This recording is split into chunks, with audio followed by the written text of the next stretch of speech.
ॐ ज्ञानतिमिरान्धस्य ज्ञानञ्जनशलाकया चक्षुरुन्मिलितं येन तस्मै श्रीगुरुवे नमः।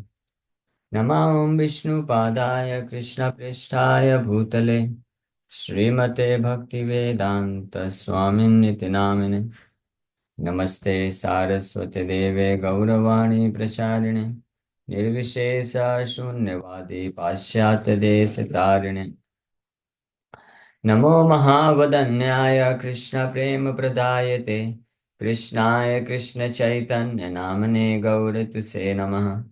जय श्री कृष्ण चैतन्य प्रभु नित्यानंद श्री अद्वैत गदाधर श्रीवासादि गौर भक्त वृंद। हरे कृष्णा कृष्णा कृष्णा हरे हरे, हरे राम राम राम हरे हरे। हरे कृष्णा। तो आप सभी भक्तों का हार्दिक स्वागत है। तो हम लोग ऐसे प्रातःकालीन श्रीमद् भागवत पे चर्चा करते हैं। और भागवतम का फर्स्ट कैंटो और पांचवा अध्याय कल हम लोग कंप्लीट किए। अब नेक्स्ट चैप्टर चालू करना है, लेकिन हम लोग सोच रहे थे कि Srila Prabhupada book distribution marathon चालू हुआ है, तो उसके उपलक्ष्य पे कुछ दिन श्रील प्रभुपाद जी के ग्रंथों का वितरण क्यों करना चाहिए, इसका क्या महत्व है और प्रभुपाद जी का क्या इच्छा है, इसके ऊपर चर्चा करेंगे। और ये श्रील प्रभुपाद जी के ही जो कोट्स हैं उसको पढ़ के इसको समझने का प्रयास करेंगे। नो। तो मैराथन, गीता मैराथन जो है वैसे तो चालू हो गया है पूरे विश्व में। ये, और कई मंदिरों में जो है नवंबर से ही चालू कर देते हैं। हमारे जुहू मंदिर में भी 15 नवंबर से चालू कर दिए हैं भक्त लोग। 1.5 महीना करते हैं। और कुछ भक्त लोग जो है मकर संक्रांति तक भी करते हैं, 10-12 जनवरी, यानी 2 महीने करते हैं। बड़े बड़े मंदिरों में 2-2 महीने भी करते हैं, दिल्ली में भी 2-2.5 महीने करते हैं। और कुछ भक्त तो है वो 365 दिन करते हैं। हमारे गुरु महाराज बोला करते थे कि माया का मैराथन 365 दिन होता है, 24/7। तो इसलिए भक्तों का मैराथन भी 365 दिन होना चाहिए। हाँ, तो कुछ भक्त लोग जो बड़े ही डेडिकेटेड, समर्पित होते हैं, तो वो ये कार्य करते हैं। जैसे मधुसुंदर प्रभु है, हिज ग्रेस मधुसुंदर प्रभु, वो जो है माया ये बुक डिस्ट्रीब्यूशन मैराथन 365 डेज करते हैं। महाराज बहुत प्रसन्न हुए। महाराज बोलते थे हमारे बुक डिस्ट्रीब्यूशन के नेता हैं, leader of book distribution party. हाँ, तो ऐसे अनेकों सारे देशों में, हाँ, यहाँ तक कि रशिया जैसा जो देश है जहाँ पे इतनी ठंडी पड़ती है इस समय पे, दिसंबर, कि कभी कभी वहाँ पे -40 डिग्री सेल्सियस। आप इमेजिन भी नहीं कर सकते, इंडिया में किसी ने इतना एक्सपीरियंस भी नहीं किया होगा। ज़्यादा से ज़्यादा इंडिया में बहुत ठंडे इलाके में -2, 3, -5 डिग्री सेल्सियस तक इतना ही एक्सपीरियंस किया होगा, -10 इतना मैक्सिमम। लेकिन -40 डिग्री सेल्सियस इनकंसीवेबल। तो -40 डिग्री सेल्सियस में भी भक्त लोग पूरी तरह से अपने आप को अच्छे से कपड़े पहन के, गर्म कपड़े पहन करके, और बाहर निकल जाते हैं डिस्ट्रीब्यूशन करने के लिए। हाँ, -40 डिग्री सेल्सियस मतलब पानी भी नहीं पी सकते हैं, क्योंकि पानी बाहर निकालेंगे पानी बर्फ बन जाएगा। उस कंडीशन में भगवत गीता निकाल के भगवत गीता डिस्ट्रीब्यूट करते हैं। सोचिए कितना संघर्षमय जीवन है। और रशिया में बहुत समर्पित भक्त हैं, और भी देशों में। भारत में तो खैर बहुत आसान है बुक डिस्ट्रीब्यूशन करना, क्योंकि ज्यादातर लोग जानते हैं भगवत गीता, कृष्ण को मानते हैं। और यहाँ पे तो बल्क में भी गीता जो है डिस्ट्रीब्यूट हो जाता है। कोई स्पॉन्सर मिल जाता है तो हजारों हजारों की संख्या में डिस्ट्रीब्यूट कर देते हैं बच्चों को, जेल में और अलग अलग जगह। जैसे अभी ये राम मंदिर ओपनिंग हुआ, तो उसमें मेरे ख्याल से लगभग 5 लाख के आसपास गीता डिस्ट्रीब्यूट किया गया। Free of cost Gita distribute की। और अभी महाकुंभ लगने वाला है जनवरी में, तो उसमें भी कई लाखों गीता डिस्ट्रीब्यूट किया जाएगा इस्कॉन के द्वारा। ये फ्री ऑफ कॉस्ट, ये बहुत ही सब्सिडाइज रेट में, बहुत ही कम दरों में। तो गीता राम मंदिर पे हमारे मंदिर से गए थे, लगभग 1 लाख के आसपास गीता दिए। और भी अन्य मंदिरों, दिल्ली से कुछ, मायापुर से, वृंदावन से मिला कैसे कई लाखों गीता को डिस्ट्रीब्यूट किया गया। तो हमारे मंदिर की तरफ से ऐसा योजना बनाया था कि गीता हम फ्री देंगे, लेकिन साथ में एक स्मॉल बुक उसमें कंबाइन करके देंगे, और 25 रुपये लोगों से लेंगे। तो 25 रुपये, 50 रुपये ऐसे सेट बना करके उस स्मॉल बुक का चार्ज लेंगे और गीता उनके साथ फ्री देंगे, ताकि लोग जो है पूरी तरह से फ्री देने में लोग उसकी वैल्यू भी नहीं करते। तो इस प्रकार से सब्सिडाइज रेट करके छूट, तो भारत में ये पॉसिबल है। इसलिए भारत हमेशा सबसे नंबर वन रहता है बुक डिस्ट्रीब्यूशन मैराथन। लेकिन अन्य देशों में संभव नहीं, अन्य देशों में तो एक एक गीता निकालने के लिए बहुत संघर्ष करना पड़ता है। लोगों को पूरा समझाना पड़ता है, उनको सीख एक्सेप्ट करने में तकलीफ होती है, वो सोचते हैं कि ब्रेन वॉशिंग है, ये हिंदू रिलीजन का प्रचार कर रहे हैं, ये बहुत सारी चीजें आती हैं। तो इस कंडीशन में, इस स्थिति में रशिया जैसे देश में गीता मैराथन में, मैं 3-4 साल पहले सुना था, महाराज बता रहे थे कि 60,000 भगवत गीता डिस्ट्रीब्यूट किए वो लोग, 1 to 1, इतना तपस्या करके। तो इंडिया में जो है 10 लाख, 15 लाख, 20 लाख गीता भी डिस्ट्रीब्यूट करना आसान है, और वहाँ पे 60,000 गीता तो ऐसे डिस्ट्रीब्यूट किए। ऐसे अमेरिका में, ऑस्ट्रेलिया में, जापान में, हर जगह डिस्ट्रीब्यूशन, पाकिस्तान में भी। अभी तो उर्दू भाषा में भी गीता आ चुकी है, उर्दू में भी है, सिंधी में भी है, तो डिस्ट्रीब्यूशन भी चलता है। तो ये मैराथन कब से चालू हुआ? 1970s की बात है। जो भक्त लोग कृष्णा बुक लिए थे, और उनको लग रहा था कि कैसे कोई बुक लेगा, हाँ, बुक कौन खरीदेगा। तो गाड़ी से गए थे, पेट्रोल भर रहे थे, पेट्रोल भरा, तो एक भक्त ने सोचा कि चलो गीता कृष्णा बुक दे देते हैं। तो कृष्णा बुक निकाल के दिए, उसको कन्विंस किया, पेट्रोल भरने के बदले उसके पैसा न दे करके कृष्णा बुक दे दिए। इस तरह से भक्तों को उत्साह आ गया कि हाँ, मतलब डिस्ट्रीब्यूशन किया जा सकता है। लोगों को अगर थोड़ा सा प्रेरित होकर के उत्साह के साथ उनको बताया जाए तो ये पॉसिबल है। तो फिर उसके बाद से चालू कर दिया। फर्स्ट टाइम मैराथन जो चालू हुआ, 3 दिन का, 25 दिसंबर को क्रिसमस रहता है। तो अमेरिका वगैरह में बहुत बड़ा सेलिब्रेशन करते हैं लोग, और बहुत भारी मात्रा में लोग एकत्रित होते हैं, सड़कों में आते हैं, पार्टी करते हैं, और रात रात भर ऐसे होता है। तो 3 दिन का सबसे पहले भक्तों ने प्लान किया कि क्रिसमस के उपलक्ष्य में हम लोग अलग अलग जो चर्चेज हैं और अलग अलग जहाँ पे लोग सेलिब्रेट करते हैं वहाँ पे जा करके डिस्ट्रीब्यूशन करेंगे। तो 3 दिन सबसे पहले स्टार्ट किए, और पूरा दिन और पूरा रात तक प्रैक्टिकली डिस्ट्रीब्यूशन करते रहे, और कई हजारों हजारों की संख्या में बुक डिस्ट्रीब्यूशन हुआ। फिर उससे प्रेरित होकर के भक्तों ने सोचा कि क्रिसमस में 3 दिन क्यों, एक हफ्ते करना चाहिए, फिर 15 दिन, फिर एक महीना हो गया। तो एक महीना ऑफिशियली बन चुका है गीता मैराथन, पूरा दिसंबर, 1 दिसंबर से 31 दिसंबर।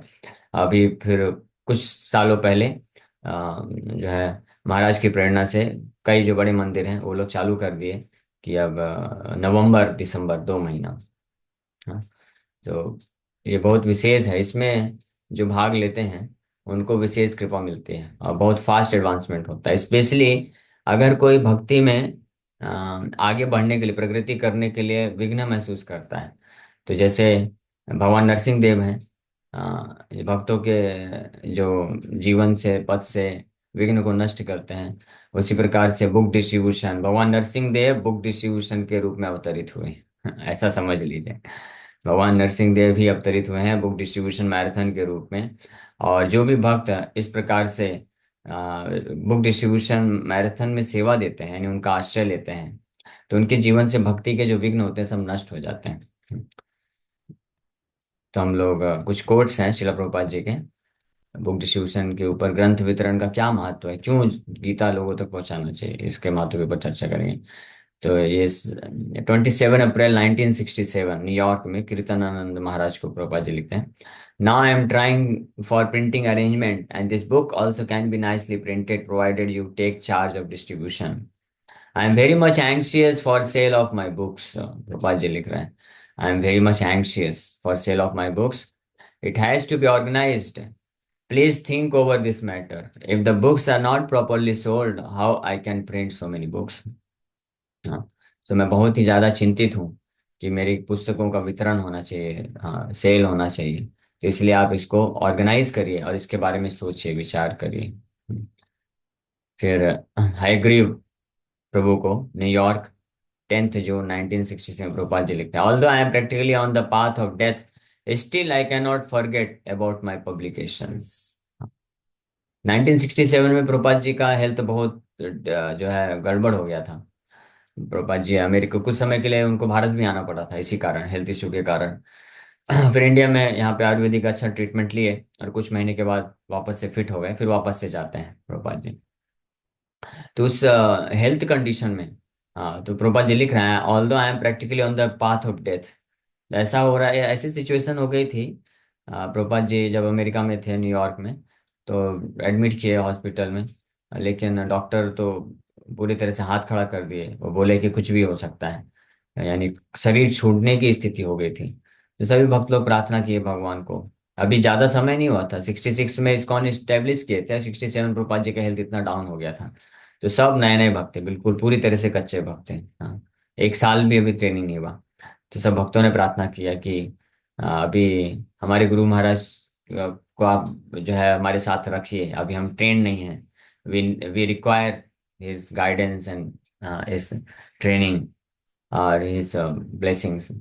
तो भक्तों की प्रार्थना हो तब Prabhupada ji first time Narasimha aarti introduce करते हैं। प्रभुपाद जी हॉस्पिटल में बेड में लेटे हुए हैं। तो भक्त लोग प्रभुपाद जी से पूछते हैं कि हम भगवान को कैसे प्रार्थना करें कि आप जो है जल्दी स्वस्थ हो जाएं, ताकि आप हमारा जो इस्कॉन सोसाइटी है उसको अच्छे से इस्टेब्लिश कर सकें। तो प्रभुपाद जी गाते हैं ये, तब कर कमल वरे नखमद्भुत श्रृंगाम दलिता हिरण्यकशिपु तनुभृङ्गाम् केशवधृता नरहरिरूपा जय जगदीश हरे, जय जगदीश हरे, जय जगदीश हरे। तो इस प्रकार से इंट्रोड्यूस करते हैं तो भक्त तुरंत लिख लेते हैं उसको। और लिखने के बाद जितने भी कनेक्टेड भक्त थे, जितने भी सेंटर, 2-3 सेंटर तब तक थे लगभग, तो उस सब जगह भेज देते हैं। और जितने भी भक्त थे सब लोग पूरा रात बैठ के ये नरसिंह आरती गाते हैं और फिर प्रभुपाद जी स्वस्थ हो जाते हैं। तो उस स्थिति में भी प्रभुपाद जी लेटर लिख रहे हैं और हाईग्रीव प्रभु को कि still I can not forget about my publication, कि मेरा जो बुक पब्लिकेशन हो रहा है और उसका डिस्ट्रीब्यूशन है वो मैं भूल नहीं सकता हूँ। वो मुझे बहुत ज़रूरत है, वो सबसे इम्पोर्टेंट बिजनेस है। So when these books arrive to your Montreal temple, it will be great service if you can help your god brothers in arranging for widespread sales of these books. We are writing so many literatures and this is very good, but also we must make arrangement for distribution to the public at large. तो ये his holiness Jaipratap Swami Maharaj को lecture, ये letter लिखते हैं Los Angeles 1 दिसंबर 1968, कि आपके Montreal temple में book publish होकर पहुंच रही है। आप अरेंजमेंट करिए, सभी अपने गुरु भाइयों को प्रेरित करिए कि वो इसका वाइड स्प्रेड सेल करें। मधु दिशा प्रभु को लॉस एंजलिस 26 मार्च 1970 में लिख रहे हैं Prabhupada ji, you are trying for the new temple but our main business is sankirtan and distribution of literature. If Krishna gives us a better place, that is all right. Otherwise, we can remain at any place, never mind, hell or heaven. But we shall be only very cautious about propagating our Sankirtan movement. ये main business है। हाँ, तो temple के लिए तो बहुत land चाहिए, अगर नहीं मिला तो कोई भी छोटा भी स्थान है वहाँ पे हम सेंटर बनाएंगे और वहाँ पे संकीर्तन भक्तों को रखेंगे, आर्मी, प्रभुपाद जी की आर्मी को वहाँ पे रखेंगे और उसके थ्रू वहाँ पे बुक डिस्ट्रीब्यूशन कराएंगे, संकीर्तन मूवमेंट का प्रचार प्रसार करेंगे। है ना, ये प्रभुपाद जी यहाँ पे मेंशन कर रहे हैं, that is our main business. We never mind hell और हेवन, चाहे नरक हो या स्वर्ग हो, कहीं पे भी जा करके हम ये करेंगे। जब जुहू हरिकृष्ण लैंड, जुहू मुंबई जमीन मिली थी, तो पहले तो जमीन को एक्वायर करने में बहुत संघर्ष करना पड़ा प्रैक्टिकली। उसी में लगभग 3 साल निकल गए। 72 में परचेज किए प्रभुपाद जी, 14 लाख रुपए डाउन पेमेंट करके, और बाकी पेमेंट और कुछ करना था धीरे धीरे। तो लेकिन मिस्टर नायर जो है बहुत ही क्रुकेड निकला। वो ऐसा फंसा रहा था, ऐसा फंसा रहा था कि प्रभुपाद जी का पैसा भी हड़पना चाहता था और जमीन भी लेना चाहता था।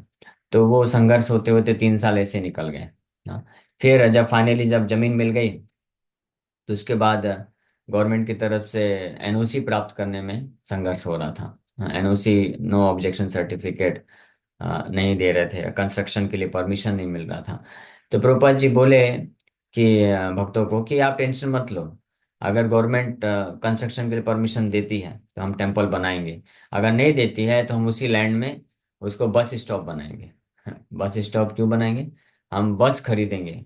हाँ, और अपने सारे भक्तों को 8-10 बसेस खरीदेंगे और सब भक्त लोग वहाँ से बुक्स लेंगे और पूरे ऑल ओवर मुंबई महाराष्ट्र में ट्रैवल करेंगे और बुक डिस्ट्रीब्यूशन करेंगे। That is our program. ये भी सक्सेसफुल है, मंदिर नहीं भी बना तो।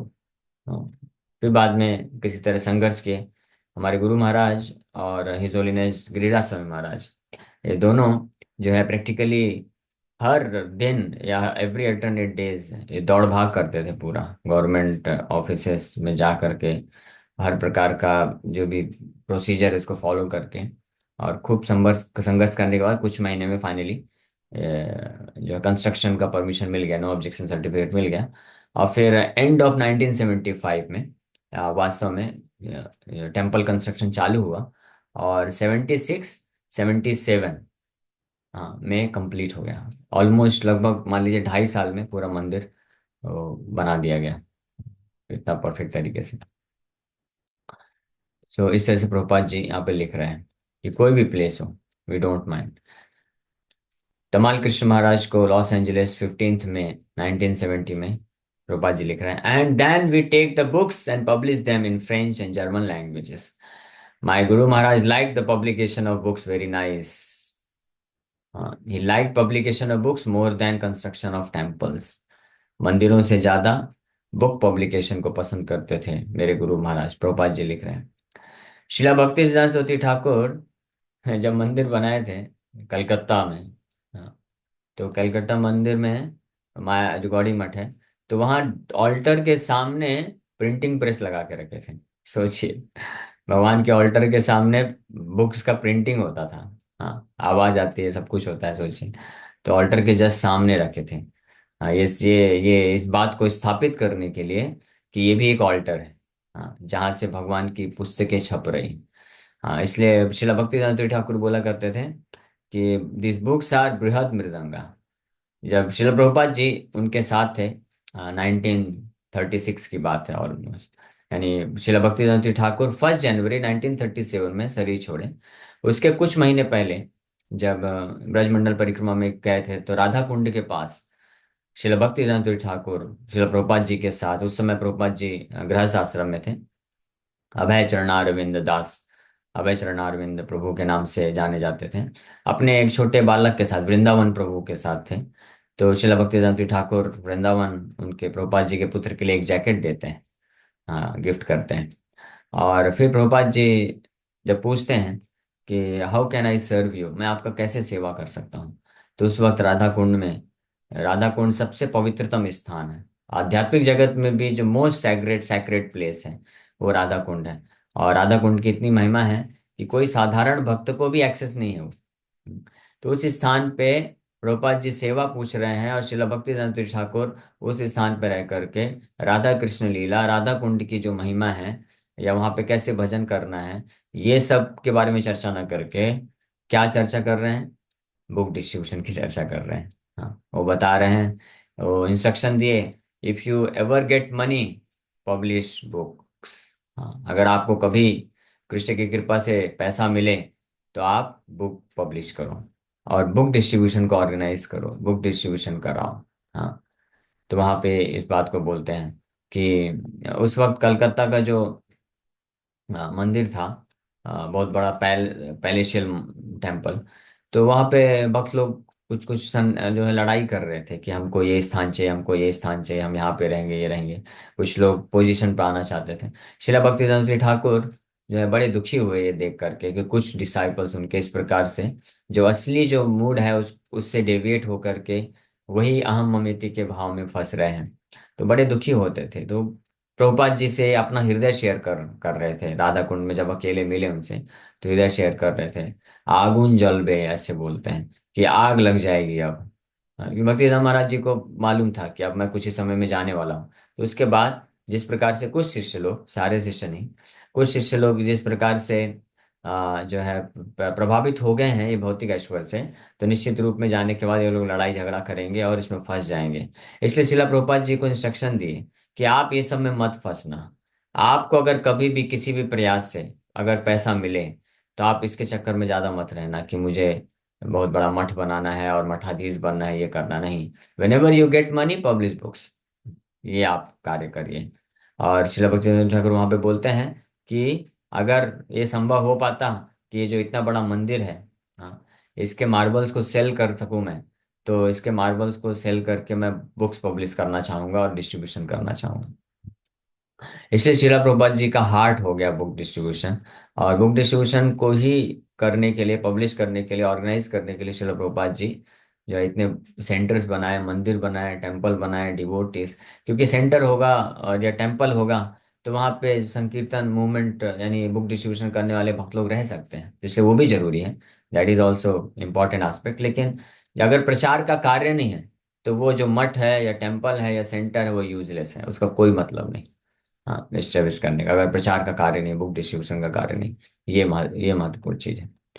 सो तो ये तमाल कृष्ण महाराज को ऐसा वर्णन करते हैं। फिर आगे 29 जून 1970 रूपा जी लिखते हैं, I am very glad to know that your sales of our literature and books are very good and improving more.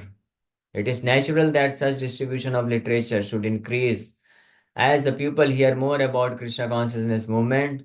So distribution of our books and literatures is our major propaganda program. Hmm.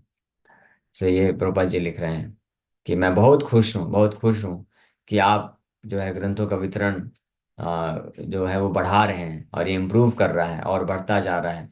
और ये स्वाभाविक है कि जितनी मात्रा में ग्रंथ लोगों तक पहुंचेगा और लोग उसके बारे में सुनेंगे तो उतना ही मात्रा में लोग कृष्णा कॉन्शियस बनेंगे और उतना ही मात्रा में ये हमारा जो भक्ति का आंदोलन है इसका प्रोपेगेंडा होगा, मेजर प्रोपेगेंडा। प्रचार प्रसार ज़्यादा से ज़्यादा हो पाएगा। एक्चुअली न केवल भक्ति मूवमेंट बल्कि कोई भी थर्ड क्लास से थर्ड क्लास फिलोसफी भी हुई है ना।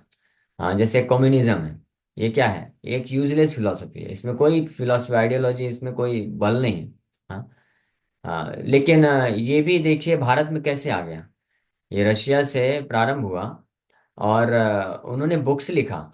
वो रशिया से भारत आए नहीं, वो केवल उन्होंने क्या कर दिया, बुक्स को भेज दिया। अब पूरे भारत में बुक्स को भेजने से धीरे धीरे लोग बुक पढ़ के कम्युनिस्ट बन गए, कम्युनिज्म को स्वीकार कर लिए। सोचिए इतना पावरफुल है, जबकि जबकि क्या है, फिलोसफी कुछ है नहीं उसमें। हाँ। लेकिन तो प्रभुपाद जी बोलते थे कि but we have first class philosophy, हमारे पास फर्स्ट क्लास फिलोसफी। अगर हम इसको बुक्स में लिख करके इसको ऑल ओवर वर्ल्ड में, पूरे विश्व में जस्ट फैला दें तो ऑटोमेटिकली जो लोग भी पढ़ेंगे और उसमें से जो बुद्धिमान होंगे, लीडर्स होंगे, वो अगर पढ़ेंगे तो समझ जाएंगे और इमीडिएटली इसको एक्सेप्ट कर लेंगे। और ये हुआ है प्रैक्टिकली, ऐसे देशों, रशिया में ही हुआ है। रशिया रशिया वाले कम्युनिस्ट फिलोसफी को लिख करके भारत में छोड़े और भारत में उसका प्रचार प्रसार हो गया। और प्रभुपाद जी स्पिरिचुअल कम्युनिज्म को लिख करके रशिया में छोड़ गए और रशिया में उसका प्रचार प्रसार हो गया। हाँ, टिट फॉर टैट, अच्छा सौदा है। जैसे ब्रिटिशर्स लोग आए और रूल किए और इंडियंस को अपना सर्वेंट बना के, दास बना के, स्लेव बना, गुलाम बनाते थे। हाँ, और इतना रूल किए। और उस उनके लिए तो उनको क्या करना पड़ा, बहुत मेहनत करना पड़ा। हाँ। लेकिन प्रभुपाद जी गए ब्रिटिश में, इंग्लैंड में, और ऐसे ही ब्रिटिशर्स को अपना सर्वेंट बना दिए। रिट वो हो गया। तो इसी प्रकार से कम्युनिस्ट गवर्नमेंट रशिया में वास्तव में फिर बाद में चल के यूएसएसआर विभाजित भी हो जाता है। प्रभुपाद जी वहां पे केवल 5 दिन के लिए रहे थे, लेकिन 5 दिन में एक गीता दे के आए वो एक रशियन को, और उसको दीक्षा भी दे दिए, उसको कुकिंग कैसे करना वो भी सिखा दिए, भोग कैसे लगाना वो भी बता दिए, और कैसे प्रिंट करना है सब शिक्षा दे करके, गीता के कुछ मेन मेन जो शिक्षा है वो प्रदान करके उसको प्रेरित कर दिए। 5 दिन का एसोसिएशन मात्र, सोचिए कितना वंडरफुल है। फिर वो जो रशियन भक्त है, डिवोटी, वो इतना इंस्पायर्ड हो गया, इतना इंस्पायर्ड हो गया कि वो खुद ही, रशिया में बिल्कुल अलाउ नहीं है, वो खुद ही अंडरग्राउंड रह करके जेरोक्स कर करके बुक को बाइंड करता था और डिस्ट्रीब्यूशन चालू कर दिया। और धीरे धीरे धीरे धीरे वहां पे लोग पढ़ने लग गए और भक्त बनने लग गए। और ऐसी स्थिति हो गई कि गवर्नमेंट अलार्म हो गई कि अरे ये क्या हो रहा है, कौन ये हरे कृष्णा वाले। फिर वहां पे कीर्तन होने लग गया, फिर भक्तों को पकड़ के बहुत प्रताड़ित किया हालांकि वो लोग। एक मूवी आप देख सकते हैं, सॉल्टेड ब्रेड करके मूवी है, यूट्यूब में मिल जाएगा, भक्त बनाए हैं। तो उसमें ये पूरा वर्णन किया है कि कैसे रशिया में बुक डिस्ट्रीब्यूशन बड़े संघर्ष पूर्वक किया गया और कैसे गवर्नमेंट ने जो है अत्याचार किया, लेकिन फाइनली फिर सक्सेसफुल हुआ। फाइनली गवर्नमेंट अलाउ करती है। तो अभी आज रशिया में हजारों भक्त हैं और कई मंदिर हैं और सेंटर्स हैं। तो अभी अच्छे से चलता है, संकीर्तन होता है, सब कुछ होता है। तो ये बुक डिस्ट्रीब्यूशन का इफेक्ट है, ऐसे जगह में भी जहाँ पे कोई प्रचार कर ही नहीं सकता है, हाँ, वहाँ पे भी अगर बुक्स पहुँच जाएं तो हो जाता है। हाँ। और स्पेशली जो इंडिया के सिटीज़ हैं, बड़े बड़े सिटीज़ हैं, जैसे मुंबई हो गया, ये बहुत इफेक्टिव प्लेस है। यहाँ पे बुक डिस्ट्रीब्यूशन जो है, ये सदाबहार इलाका है। जैसे बिजनेस में होता है ना, कि कुछ क्षेत्र ऐसे होते हैं सदाबहार होते हैं, मतलब कि वहाँ पे ठंडी हो, गर्मी हो, बरसात हो, एक साल दो साल नहीं, सालों साल बिजनेस चलता रहेगा, चलता रहेगा। क्यों? क्योंकि वहाँ पे ऐसे क्षेत्र जहाँ पे जो है लोगों का फ्लो बना रहता है।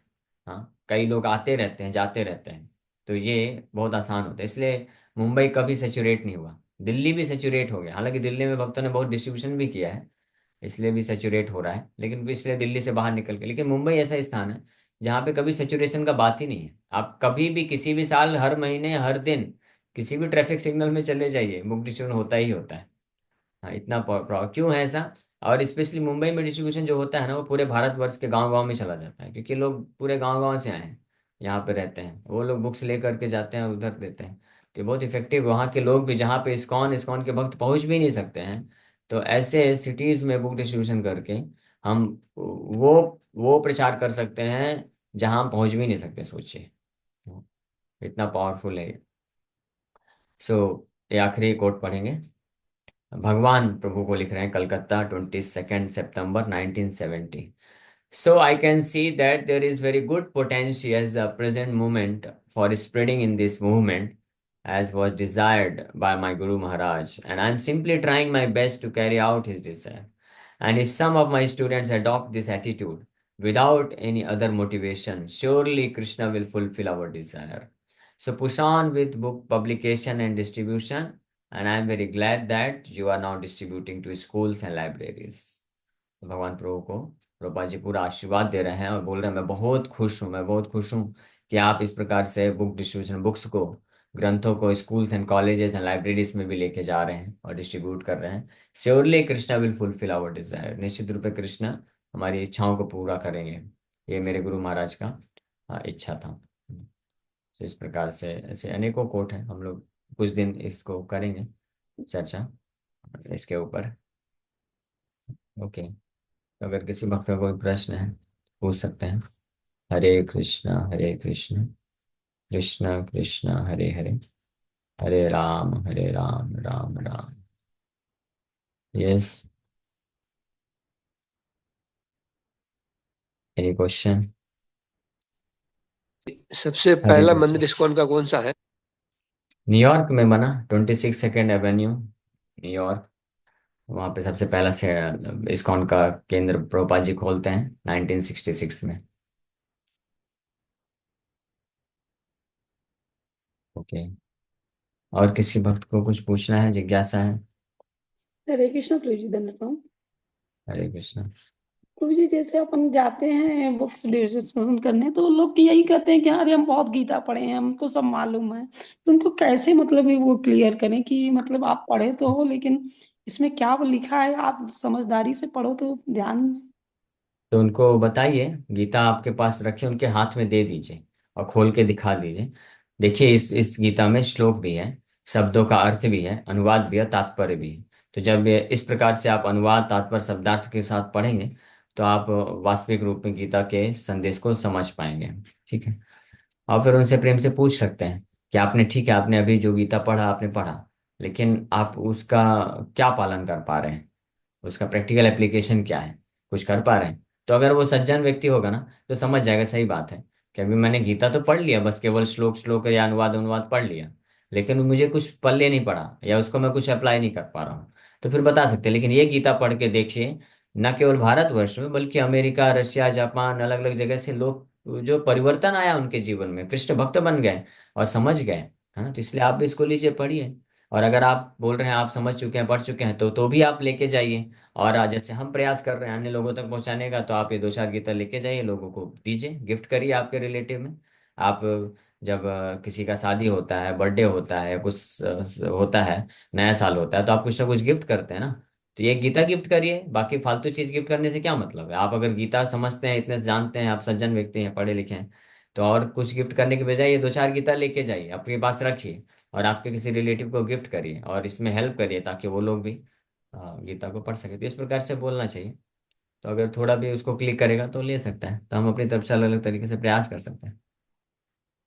हरे कृष्ण प्रभु जी, थैंक यू प्रभु जी। प्रभु जी, जो ये प्रभात की कोड है, हिंदी में भी है? हिंदी में देखना पड़ेगा, मेरे पास तो इंग्लिश में ही है। हिंदी में अगर होगा तो कोई, अगर बुक पब्लिश किया गया होगा हिंदी में तो होगा, मैं पूछ पता करूंगा। होगा तो आपको बता दूंगा। ठीक है बोलो जी, थैंक यू। हाँ, नहीं तो हम लोग ये पढ़ पढ़ के इंग्लिश में पढ़ेंगे और हिंदी में एक्सप्लेन भी करते जाएंगे। जी। ओके। हरे कृष्ण।